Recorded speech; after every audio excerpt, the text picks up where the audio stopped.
Y la palabra de Dios, hermanos, la Biblia, es la base sólida. Cualquiera que escucha la palabra y la hace, está siendo prudente, está siendo sabio.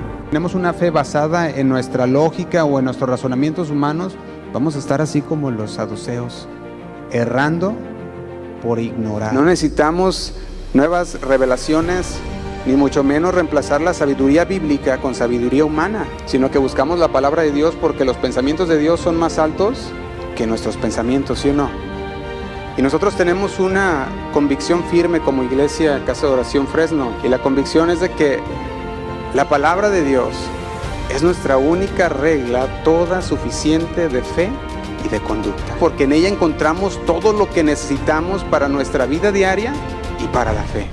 Bienvenido a casa. Es un honor tenerte con nosotros. Casa de Oración Fresno es casa de Dios y casa de usted también.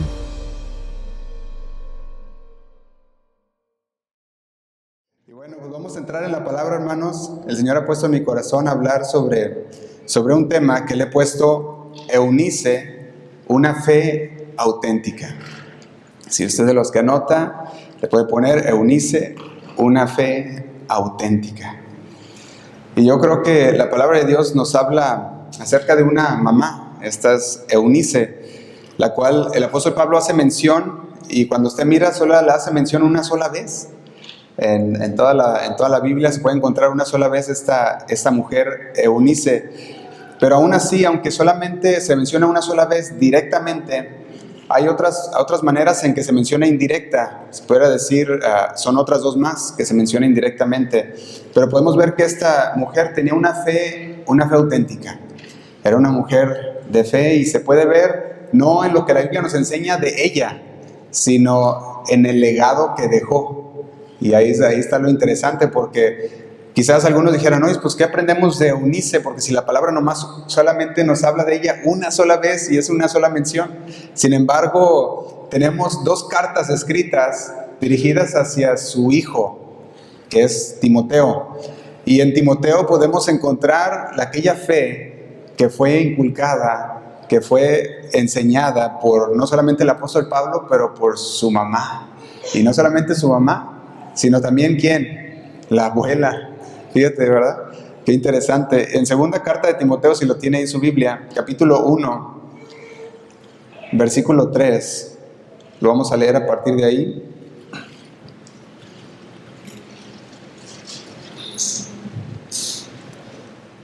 Y dice así. Dice, doy gracias a Dios, el cual sirvo desde mis mayores con limpia conciencia, de que sin cesar me acuerdo de ti en mis oraciones, noche y día. Y dice el 4, deseando verte, al acordarme de tus lágrimas para llenarme de gozo. Dice el 5, trayendo a la memoria la fe no fingida que hay en ti, la cual habitó primero en tu abuela Loida y en tu madre Eunice. Y dice, y estoy seguro que en ti también. Por lo cual te aconsejo que avives el fuego del don de Dios que está en ti, por la imposición de mis manos, porque no nos ha dado Dios espíritu de cobardía, sino de poder, de amor y de dominio propio. Amén. Y bueno, decíamos, Eunice, una fe auténtica. Y si usted está siguiendo los estudios que llevamos los jueves, hemos estado hablando acerca del libro de Santiago, o la carta de Santiago. Y hemos dicho que la carta de Santiago es una carta que busca que el creyente lleve la palabra de Dios al terreno de la práctica.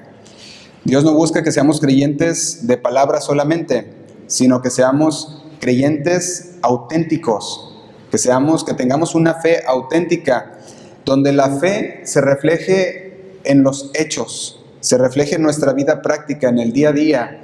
Y eso es justamente lo que estaba pasando con también Eunice y con Timoteo, al cual ahora el apóstol Pablo le estaba hablando. Si usted recuerda las cartas a Timoteo, en la primera carta a Timoteo el apóstol Pablo se enfoca mucho en doctrina, y está enseñándole doctrina y doctrina a Timoteo, en cómo se deben de comportar en la iglesia. Les enseña acerca de cómo se debe de escoger a los diáconos, a los que van a servir dentro de la iglesia, y les empieza a dar doctrina y doctrina a Timoteo. Pero cuando te vas a la segunda carta a Timoteo, cambia de tono. Y el tono de la segunda carta a Timoteo es una carta más como de un padre espiritual. Cambia ese tono de enseñanza a un consejo y le dice, doy gracias a Dios, diciéndoles, oro por ti, dice, el cual sirvo desde mis mayores con limpia conciencia, de que sin cesar me acuerdo de ti en mis oraciones noche y día. Así como un padre se acuerda de sus hijos y los tiene en oración, y eso es algo por el que darle gracias también a las mamás también, por esas oraciones que dan por sus hijos siempre, ¿verdad? También. Y a los papás también, no se quedan atrás, ¿verdad? Por esas oraciones por sus hijos y su familia. Pero aquí lo que hacía también el apóstol Pablo es oración constante por aquel hijo espiritual que había dejado en esta ocasión en Éfeso, haciendo la obra de Dios. Y dice así, dice el versículo 4, deseando verte al acordarme de tus lágrimas para llenarme de gozo. Y cuando llega el versículo 5, dice, trayendo a la memoria. Y aquí es donde podemos ver que sale por primera vez el nombre de Eunice. También vemos que sale por primera vez el nombre de Loida. Loida, que es la abuela, y Eunice, que es la madre de Timoteo. Y cuando veo este versículo 5, se menciona directamente a ella. Y aunque dijimos se menciona solamente una vez directamente, su legado sobrepasa este versículo 5. Tiene un legado que trasciende generaciones. Y yo creo que eso es lo que muchas veces el cristiano se ha olvidado el día de hoy. Se ha olvidado muchas veces, se ha olvidado de que los hijos, lo que tú le inculcas a tu hijo, va más allá de una vida, sino que se va a ir por todas las generaciones. Porque tú lo que le enseñas a tus hijos el día de hoy, ellos lo van a enseñar a sus hijos. Y los hijos a sus hijos. Y se va siguiendo de generación en generación. Y muchas veces entre los cristianos se olvida que nuestros hijos están viendo y están poniendo atención en cuál es tu fe, en cómo estás en tu fe. Se olvidan que están siendo observados, calculados y discernidos por los hijos en todos los asuntos, en todos los aspectos. Y muchas veces los padres con buenas intenciones y con el fin y el afán de que no les falte nada a sus hijos, se meten mar adentro en los afanes de la vida, en los dobles trabajos, horas extras, hablando no solamente de un trabajo regular, porque todos tenemos un trabajo y todos trabajamos. Estamos hablando de ir más allá y meternos en el afán, que ya es algo extra de lo que nosotros normalmente tenemos que o necesitamos hacer para la familia. Y los hijos sí miran el esfuerzo, miran que te esfuerzas y que trabajas extra y le has puesto más empeño al trabajo para sacar adelante a la familia. Ellos lo miran muy bien. Pero otra cosa es que miran también a costa de qué lo estás haciendo. Entonces, ¿están viendo tu trabajo duro y arduo? Sí lo ven. Pero también están mirando a costa de qué. ¿Qué es lo que estás haciendo a un lado para obtener aquello que tú dices tu familia necesita? Y si los padres pueden hacer a un lado fácilmente una ordenanza de Dios, entonces ¿por qué los hijos no? ¿Puede entender la lógica de los hijos? Si mi padre puede hacerlo, ¿por qué yo no? Como la lógica de no tomes, hijo, porque te va a hacer mal, y el padre con la botella en la mano. Entonces dice el hijo, pues ¿cómo está eso? Si tú me estás diciendo que no haga algo porque me hace mal y tú lo estás haciendo, eso es lo mismo que pasa hoy en día con los hijos. Y cuando hablamos de Eunice tenía una fe, dice la palabra, no fingida, auténtica, eso es lo que quiere decir. Y si estamos viendo la carta de Santiago, estamos viendo que Santiago también se está enfocando mucho en que seamos auténticos, que veamos cómo el Señor quiere que seamos un cristiano, un creyente que profesa lo que dice creer. Jesús habló una ocasión de un joven, que lo hemos estado viendo a través de estas pasadas semanas, Marcos capítulo 10, versículo 17. Marcos capítulo 10, versículo 17.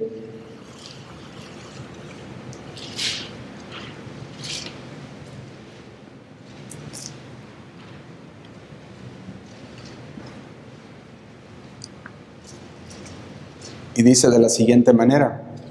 Dice, al salir para seguir su camino, hablando de Jesús, vino uno corriendo e hincando la rodilla delante de él, le preguntó: Maestro bueno, ¿qué haré para heredar la vida eterna? Dice el 18. Jesús le dijo: ¿por qué me llamas bueno? Ninguno hay bueno, sino solo uno, Dios. Dice el 19. Los mandamientos sabes: no adulteres, no mates, no hurtes, no digas falso testimonio, no defraudes, honra a tu padre y a tu madre. Y dice el 20, él entonces respondió y le dijo: Maestro, todo esto he guardado desde mi juventud. Podemos ver a un joven aplicado, un joven que había guardado la palabra de Dios al pie de la letra. Lo había hecho. Dice, todo esto he guardado, y no solamente lo había guardado, sino desde su juventud. Significa, he andado caminando en tus caminos. Lo he hecho. Y si tú puedes ver esto, este hombre tenía un interés genuino. Y su interés genuino era un interés espiritual. Quiere decir, si él vino corriendo a Jesús, era porque había un interés, ¿sí o no? Porque si no había un interés en Jesús o en lo espiritual, pues ¿para qué venir a Jesús? Entonces tenía un interés, vino corriendo, eso indica un interés. Se hincó de rodillas, indica que había un interés en lo que Jesús tenía que decirle, porque lo reconocía, al menos, como un maestro. Dice, pues él me va a decir qué es lo que debo de hacer. Indica que tenía un hambre espiritual. Y cuando leemos esto, podemos inferir que había tenido una buena enseñanza. ¿Por qué? Porque dice que he hecho esto desde mi juventud, que los padres le habían enseñado, le habían inculcado bien a ser respetuoso con tus padres, honra a tu padre y a tu madre, le habían inculcado bien, obedece la ley de Dios. Había tenido buenos padres que les enseñaban la palabra de Dios, la enseñanza. O sea que no era malo el joven, porque había sido obediente a los mandamientos. Sin embargo, quizás había un desequilibrio. Y aquí es donde está la cuestión. Ese joven era rico, sí. No nos dice cómo obtuvo la riqueza. Pudiera haber sido que él era muy buen trabajador, o pudiera haber sido que había recibido pues la herencia de sus padres, y sus padres eran buenos trabajadores, y quizás le había tocado tener una buena vida a causa de eso. No nos dice muy bien la palabra de Dios cómo fue que había tenido eso. Sin embargo, sí dice que él creía tenerlo todo. O sea, soy rico, ¿verdad? Nos dice que era un hombre rico. Sin embargo, también sabía que había algo que no estaba muy seguro, al menos. Cómo obtener la salvación. Por eso vino a Jesús. Ese era su interés. Dijo, tengo todo. Lo único que me falta es saber si soy salvo o qué necesito hacer. Y entonces hacerlo. Y en Marcos capítulo 10, versículo 21, vemos que Jesús expone que le falta una cosa. Le dice, sí, tienes todo, eres rico, pero te falta una cosa. Y le dice, una sola cosa te falta. Anda, vende todo lo que tienes y dáselo a los pobres y tendrás tesoro en el cielo. Luego ven y sígueme. Fíjate lo que está hablando aquí. Jesús dio en el clavo. Había algo que este muchacho no estaba dispuesto a hacer. Muchos padres pueden dejarle todo a sus hijos para que vivan bien, que vivan tranquilos, pero si les falta lo más importante, de nada servirá todo aquello que les hayan dejado. Si no les han enseñado a sus hijos el verdadero propósito de la vida, entonces de nada va a servir todas las riquezas que le dejes a tus hijos. Si no les has enseñado cuál es el propósito de la vida. Y muchos creen conocer el propósito de la vida. Y sabes, para muchos el propósito de la vida es ser millonario. Eso es para muchos el propósito de la vida. Y déjame decirte, ¿y cuando seas millonario qué? Entonces, ¿ya te mueres y listo? ¿Ya vas a estar feliz? O sea, que me maten ya, pues yo soy millonario y... No, pues al revés, llegan a ser millonarios y luego, ¿qué van a decir? Pues ahora quiero ser multimillonario. Y ya fueron millonarios, ahora quieren ser multimillonarios. ¿Y ahora qué? Si llegas a ser multimillonario, entonces pues ya que te maten también, porque pues ya cumpliste el propósito. No, al revés, llegan a ser millonarios y dicen, no, ahora quiero más. Y llegan a ser multimillonarios y quieren más. Y luego ya ven que la vida se les está acabando y dicen, no, voy a hacer todo lo posible, y tratan de comprar con su dinero más tiempo de vida. Y tratar de, según ellos, alargar un poco más la vida, sin saber que el tiempo está contado y que el tiempo no le pueden agregar ni un minuto más de lo que el Señor les ha puesto. Lo hemos visto anteriormente. En Lucas capítulo 12, versículo 15, Jesús nos deja bien claro en qué consiste la vida y en qué no consiste la vida también. Dice el versículo 15, y luego dijo, tengan cuidado con toda clase de avaricia. Y agrega, la vida, ¿qué dice? No se mide por cuánto tienen. Está diciendo, la vida no se mide por cuánto tienen. Aquí Jesús nos estaba poniendo cuál no es el propósito de la vida, y no es cuánto tienes, no es cuánto puedas llegar a obtener con tu vida, porque créeme que nunca va a ser suficiente. Cuando la avaricia se ha puesto en tu corazón, nunca va a ser suficiente. Siempre vas a querer tener más y más. Y dice el versículo 16, luego, después de haberles dicho esto, les contó una historia. Dice, un hombre rico tenía un campo fértil que producía buenas cosechas. Y dice el 17, se dijo a sí mismo, ¿qué debo hacer? No tengo lugar para almacenar todas mis cosechas. Y dice el 18, entonces pensó, ya sé, tiraré abajo mis graneros y construiré unos más grandes. Así tendré lugar suficiente para almacenar todo mi trigo y mis otros bienes. Y dice el 19, luego me pondré cómodo y me diré a mí mismo, amigo mío, tienes almacenado para muchos años, relájate, come y bebe y diviértete. Dice el versículo 20, pero Dios le dijo, necio.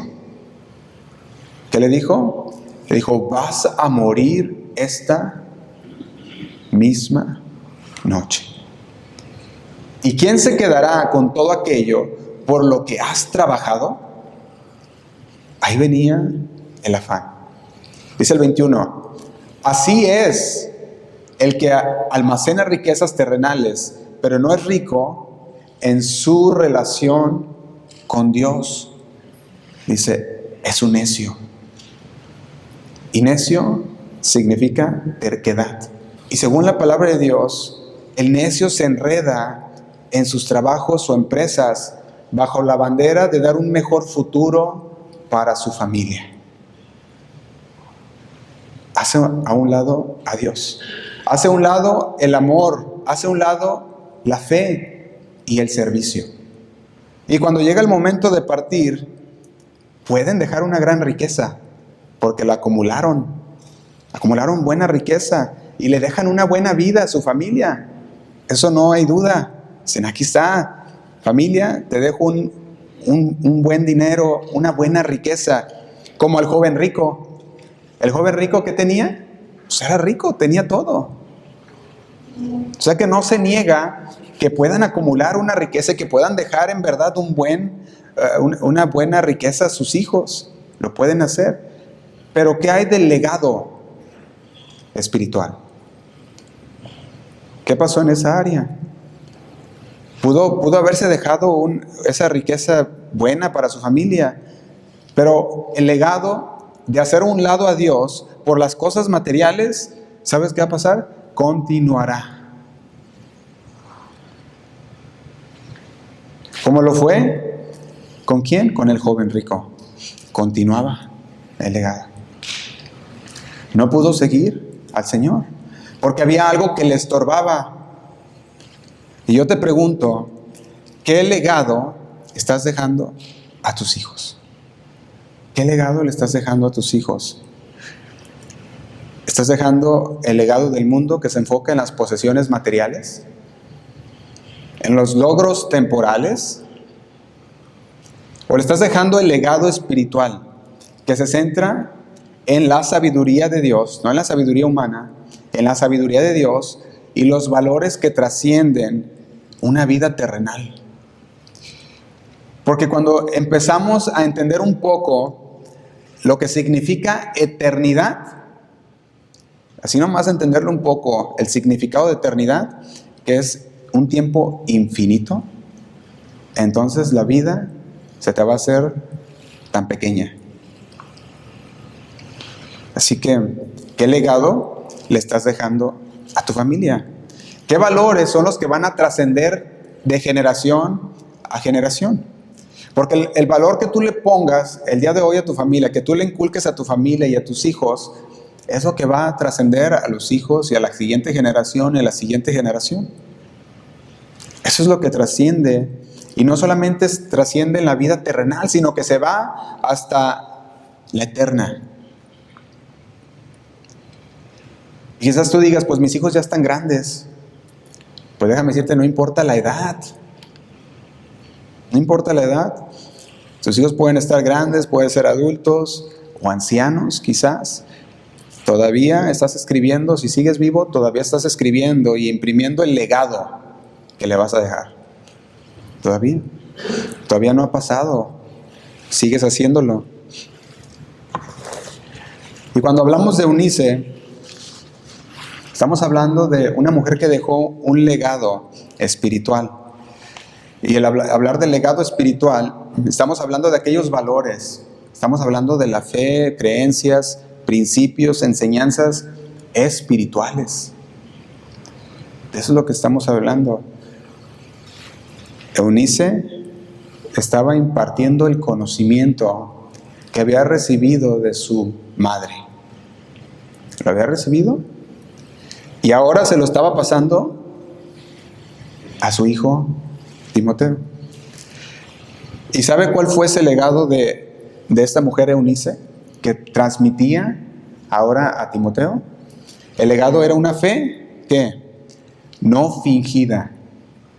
Una fe no fingida. ¿Qué quiere decir esto? Dijimos, una fe real, una fe auténtica. Eso era lo que estaba transmitiendo.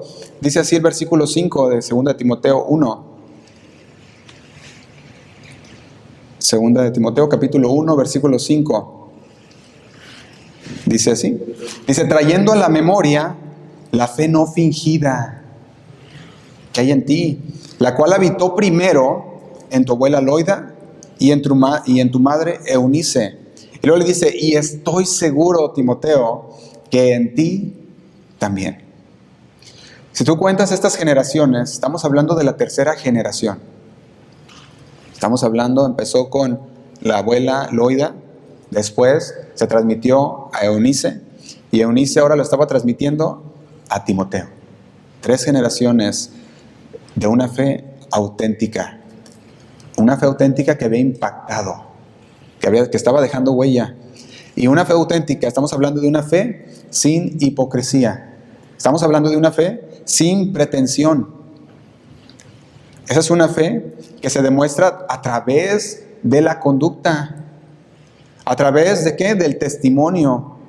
Un testimonio de vida. No solo con palabras, que mira mi hijo y mira mi hija y mira esto y aquello, sino que ellos podían ver en la vida de sus papás, en la vida de su madre, en la vida de su abuelita, podía ver que había habido una transformación. No eran solo palabras. En esencia era una fe que se basa en la verdad de Dios y se manifestaba en las acciones. ¿Qué acciones? En la acción de amor, en la acción de servicio. Y el apóstol Pablo conocía a la abuela Loida porque está dando testimonio de ella. Y conocía a la madre de Timoteo, Eunice, porque daba testimonio de ella. Diciéndoles que habitó primero en ellas esa fe. Había habitado primero en la abuela y en la madre. Y él era un testigo, por eso daba testimonio de esto. La pregunta es para nosotros, ¿estamos siendo buen testimonio para nuestros hijos? ¿Estamos siendo buen testimonio? Que ellos miren en nosotros la transformación que el Señor ha hecho en nosotros. Fíjate que a veces, eso es lo que muchas veces tenemos que pensarlo muy seguido como creyentes, especialmente los que tenemos hijos. Y tenemos hijos que ya están, que ya van creciendo en la adolescencia, ya jóvenes también. Pensar en esto, ¿cuál es el legado que le estamos dejando a nuestros hijos? Porque ellos están viendo tu ejemplo y dijimos, no importa qué edad sean los hijos, ellos van a seguir viendo qué fue lo que su papá y su mamá hicieron. Y cuando usted falte, ellos van a poder decir, así y así eran mis papás. Fíjate que Proverbios 22:6, se lo leo, no lo tiene que buscar. Dice, instruye al niño en su camino, y aun cuando fuere viejo, ¿qué dice? No se apartará de él. Nos habla de instruir. Y nosotros como cristianos se nos llama a hacer justamente esto, instruir. No importa qué edad sean. Así ya pinten canas y ya estén con su bastón, ¿verdad? Aún inculcarles la palabra de Dios y decirles, mira, eso es lo que dice el Señor. Pero también que se mire en tu vida, que sea un reflejo de la palabra de Dios. Muchas veces hay padres y madres que tienden a culparse por cosas que hacen los hijos. A veces los hijos son inculcados bien en la palabra de Dios. Y aunque son inculcados bien en la palabra de Dios, ellos deciden al final. Sin embargo, el Señor sí nos da una promesa, ¿sí o no? Y la promesa del Señor es cuando fuere viejo, ¿qué dice? No se apartarán. Pero cabe aquí ser obedientes e instruir a los hijos. Y cuando ellos crecieren, van a tomar decisiones, sí. Quizás algunas decisiones van a tener que sufrir. Y claro que los padres sufren con ellos, ¿sí o no? Pues van a sufrir con ellos también. Sin embargo, tienen una promesa de Dios en la cual pueden agarrarse y permanecer firmes. Y es que cuando fueren viejos no se van a apartar de Él.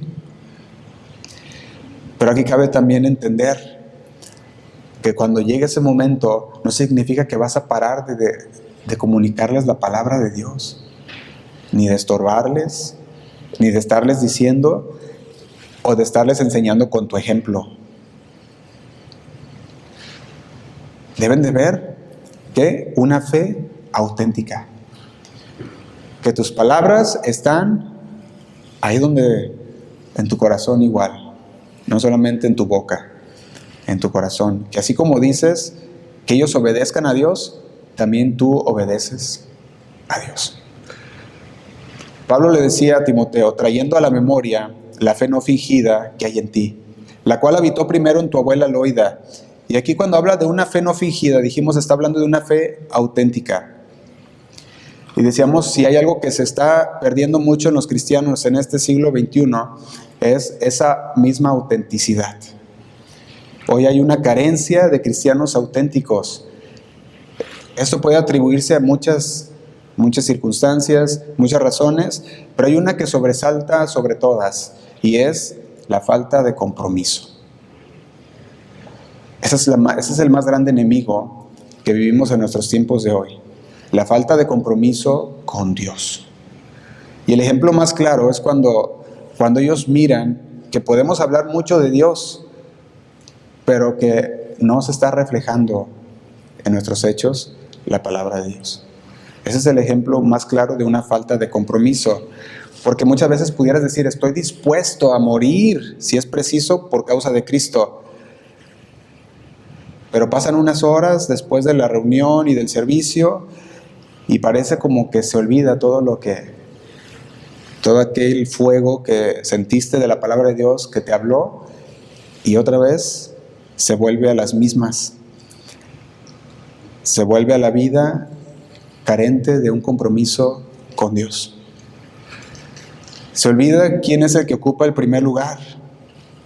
Y empezamos a poner toda clase de cosas en lugar de nuestra relación con Dios. Se pierde un compromiso con el Señor, y al perderse ese compromiso, los hijos miran y dicen, bueno, entonces se puede negociar con nuestro compromiso con Dios.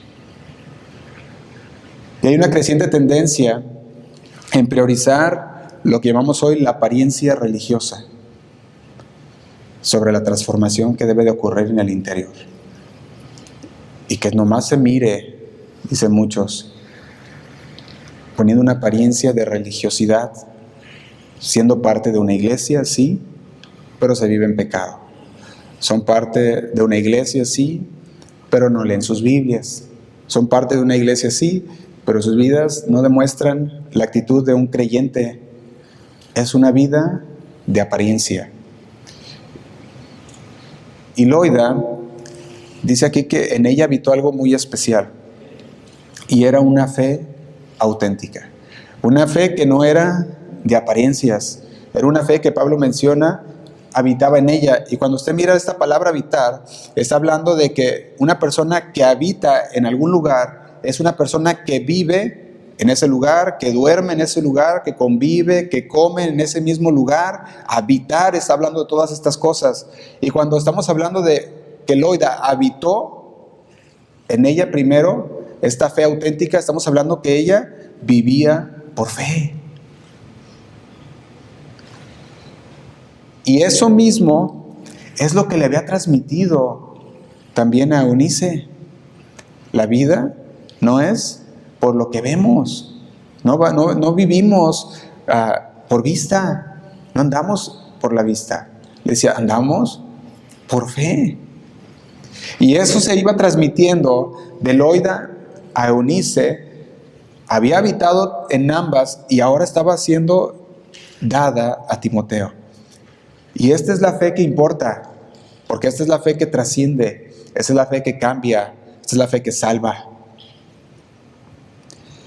Y cuando Loida se le daba a Eunice, le decía, mira mija, esta fe es importante. El Señor te va a guiar. Tienes que seguir el ejemplo de la palabra de Dios. Yo me imagino a Eunice tomando estas palabras también de fe, porque dice que la fe viene ¿por qué?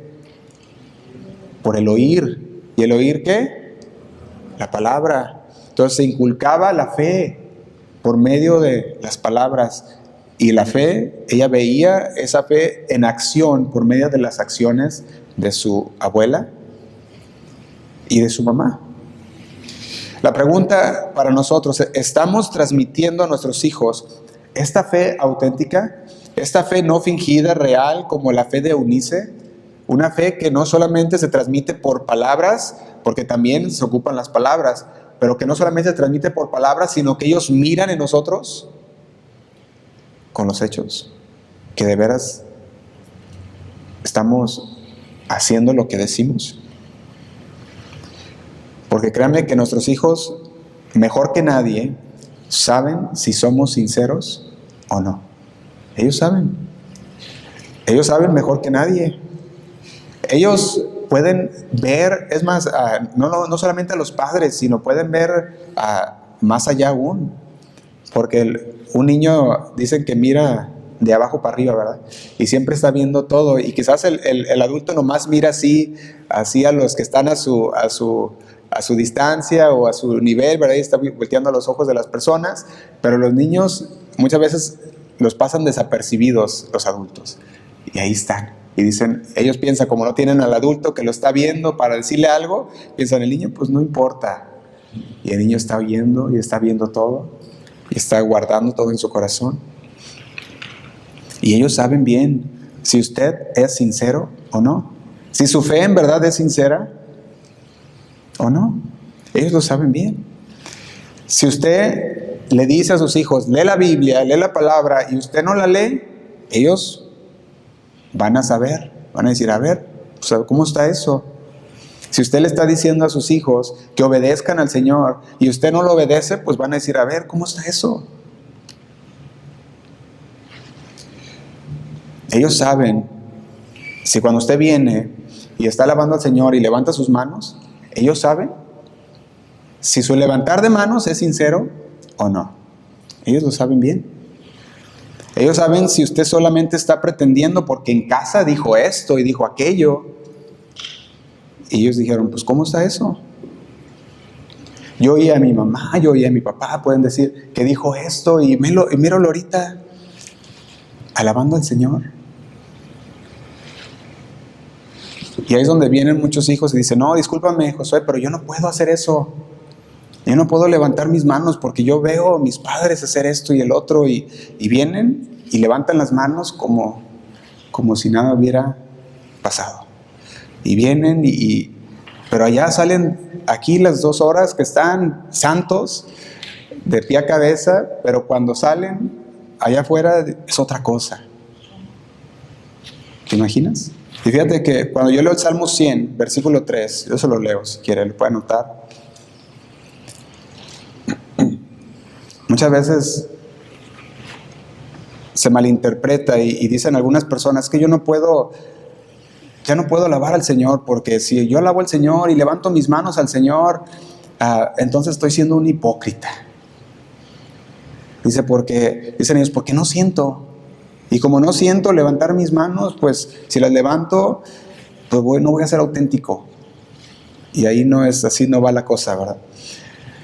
Cuando nosotros vemos el Salmo 100, versículo 3, reconoced a Jehová, dice el versículo 3, estamos hablando de que estamos dejando a un lado todo orgullo. Eso es lo que estamos hablando. Estamos reconociendo que Él es Dios y que Él nos hizo a nosotros. Muchas veces que decíamos, los hijos dicen, yo no puedo levantar mis manos porque yo he visto esto con mis padres, yo he visto esto con tal persona, con aquella persona, he escuchado tales cosas y no puedo levantar mis manos porque entonces me haría como ellos. Y no, tú levantas tus manos porque lo haces reconociendo que Jehová es Dios y que Él te hizo, y no lo haces porque sientes, o no lo haces por no sentir tampoco, porque si fuera por no sentir, pues entonces nunca vas a sentir levantar tus manos y rendirte delante del Señor, especialmente cuando tienes un orgullo tan grande y dices, no. Y en nuestra vida cristiana muchas veces debemos actuar en obediencia y adoración, incluso cuando no sientes hacerlo. Cuando dices, no, es que no sentí, no voy a ser auténtico si levanto mis manos y adoro al Señor. No se trata de eso, trata de obediencia. Reconocer, dice, reconocer que Jehová es Dios. Y cuando levantamos nuestras manos estamos reconociendo que Él es Dios, que Él nos hizo y no nosotros a nosotros mismos. ¿Quién se hizo a sí mismo? Pueblo suyo somos, dice, y ovejas de su prado, ovejas de Dios. La fe auténtica no siempre se basa en emociones momentáneas, no siempre vas a sentirlo. Eso no es la fe auténtica. La fe auténtica se basa en una convicción profunda. Tienes una convicción. Y en esa convicción ahí es donde se basa la fe auténtica. ¿La convicción de qué? De saber quién es Dios y qué es lo que Él ha hecho por ti. Y tienes una fe auténtica cuando tu convicción está firme y profunda y arraigada. Y hay ciertas responsabilidades que cumplimos independientemente de cómo sean nuestros sentimientos. Me acuerdo que nuestro pastor Chuy nos explicaba una vez y nos decía, ¿a poco tú sientes ir a pagar la renta? Y porque sientes ir a pagar la renta, pues dice, vas y la pagas. O ¿a poco tú sientes ir a pagar él nos decía, la cuenta del teléfono o algo, cosas así, ¿verdad? Que nos decían, nunca vas a sentirlo. Y dice, pero tienes que, y vas y lo haces.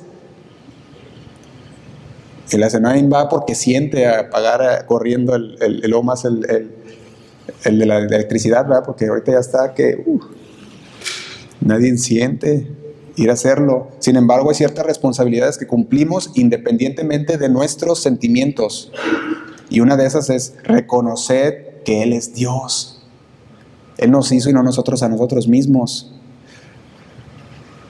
La verdadera hipocresía sería adorar solo para aparentar. Esa sería la verdadera hipocresía. Para impresionar a otros o para cumplir con expectativas externas sin una conexión genuina con Dios. Esa es la verdadera hipocresía, cuando pues nomás para aparentar. Porque no es por sentimientos, dijimos, es por convicción. Y si tu convicción es, lo hago porque sé que Él es Dios, esa es genuina. Pero si lo haces por pretender, entonces esa sí es hipocresía. Y el Señor no quiere actitudes fariseas, ¿verdad que no? Él no busca actitudes fariseas. Los fariseos eran conocidos por sus actitudes hipócritas, falsas, que en la iglesia alababan a Dios, en el templo eran angelitos de luz, ¿verdad? ¿Pero qué pasaba? Pero en el Facebook, en el TikTok, en todas las redes y en todo lo demás, ¿verdad? Fuera en el mundo, ahí ya no. Ahí ya no. Y sabe que cuando vemos todo esto en la palabra de Dios acerca de los fariseos, está hablando de que lo hacían para ser vistos. Como decíamos, cuando se hace para ser vistos ya es diferente. ¿Y sabe qué pasaba con estos fariseos? Destilaba un olor putrefacto. Cuando lo vemos en la palabra de Dios, les decía sepulcros, ¿cómo? Se lo sabe, ¿verdad? Sepulcros blanqueados. Muchas veces podemos ver que esto se está arraigando dentro de la iglesia. Los corazones se están volteando. Y cuando se voltea el corazón, y en lugar de haber una fe auténtica y se vuelve un sepulcro blanqueado, cuidado.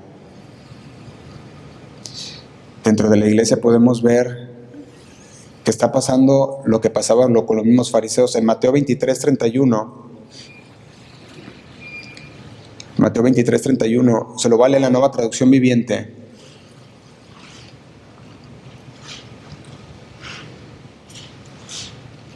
Mateo 23:31.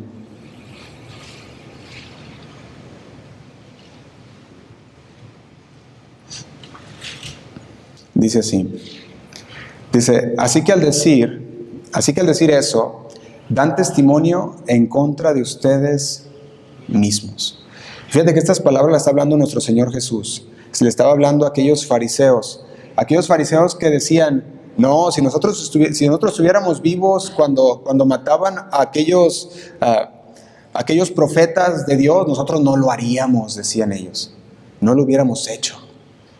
Sin embargo, ellos mismos, con sus propias palabras, dice, daban testimonio contra de ellos mismos. Dice que en verdad son descendientes de aquellos que asesinaron a los profetas, dice el versículo 31. Y luego les dice, sigan adelante y terminen lo que sus antepasados comenzaron. Les dice el 33, serpientes, hijos de víboras. Dice, ¿cómo escaparán del juicio del infierno? Cuando miras estas palabras, le estaba hablando a aquellos que decían ser puros, que decían ser portadores de la verdad, fariseos, que conocían todo. Sin embargo, sus hechos demostraban todo lo contrario. Y al demostrar todo lo contrario, el Señor les decía, ustedes dan testimonio contra ustedes mismos. Ustedes les dicen a los demás, dice, pero ustedes mismos están dando testimonio contra ustedes mismos porque ellos están viendo que ustedes no lo hacen. Y fíjate que esto es aplicable dentro del hogar, dentro de la familia. ¿Cómo es aplicable? Cuando nosotros estamos diciéndole a los hijos y le estamos diciendo a nuestros, ya sea, si eres abuelo, hasta los nietos, le estás diciendo a los nietos, a los hijos, qué deben de hacer, pero si tu testimonio no va de acuerdo a lo que estás diciendo, está pasando lo que decía el Señor Jesús: dan testimonio en contra de ustedes mismos. Porque dicen que hagamos algo y ellos pueden mirar y dicen, pero el ejemplo no se ve. Y eso hace que salga un olor putrefacto, fariseo, y eso sí es una fe fingida. Porque ellos miran y dicen, no, esa no es fe. Mateo 23, ahí mismo en el versículo 27 dice: ¿qué aflicción les espera, maestros de la ley religiosa y fariseos? Hipócritas, les decía, pues son como tumbas blanqueadas, hermosas por fuera, pero llena de huesos de muertos y de toda clase de impurezas por dentro. Dice el 28, por fuera parecen personas rectas, pero por dentro el corazón está lleno de hipocresía y desenfreno. Yo le pregunto, ¿usted cree que es importante que nuestra fe sea genuina? Yo creo que todos podemos decir sí. ¿Que nuestra fe sea visible? Sí. Timoteo podía palpar esa fe. No solamente la escuchaba, él podía palparla, podía ver que esa fe de su abuela y de su mamá era real, era verdadera.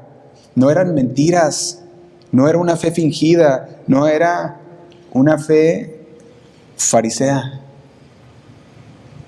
Auténtica era esa fe.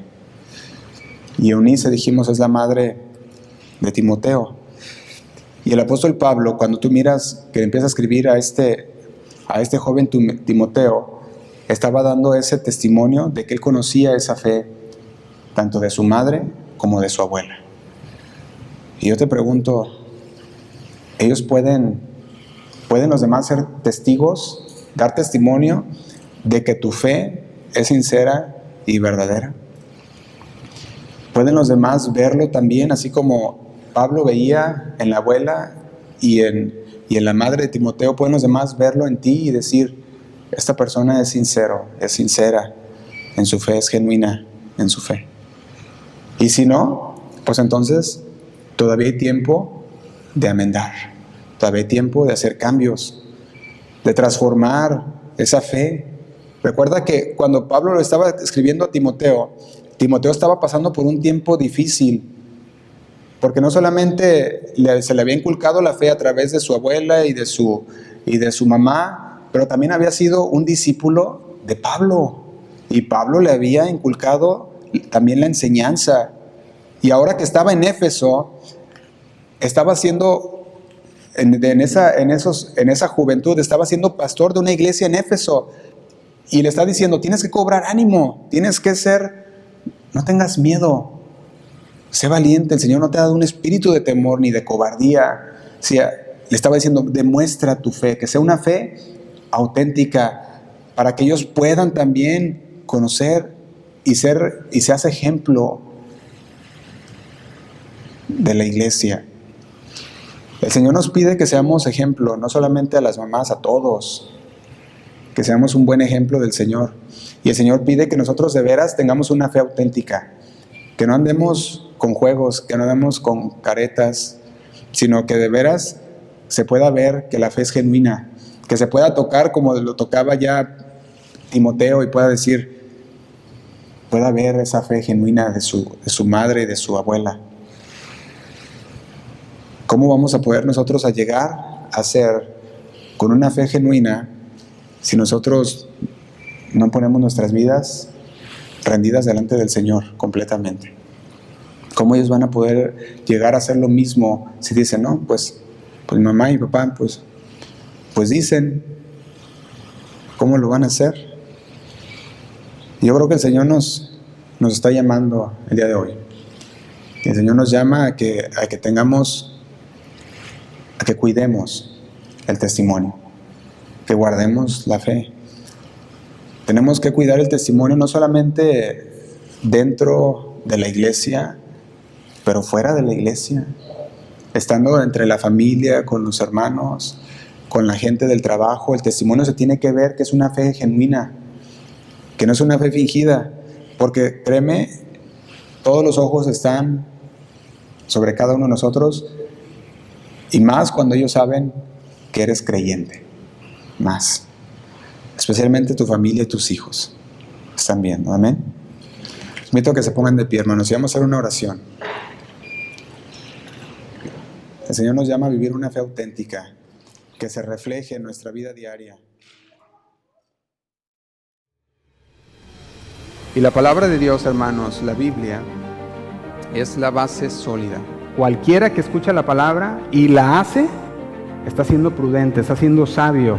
Tenemos una fe basada en nuestra lógica o en nuestros razonamientos humanos, vamos a estar así como los saduceos, errando por ignorar. No necesitamos nuevas revelaciones, ni mucho menos reemplazar la sabiduría bíblica con sabiduría humana, sino que buscamos la palabra de Dios porque los pensamientos de Dios son más altos que nuestros pensamientos, ¿sí o no?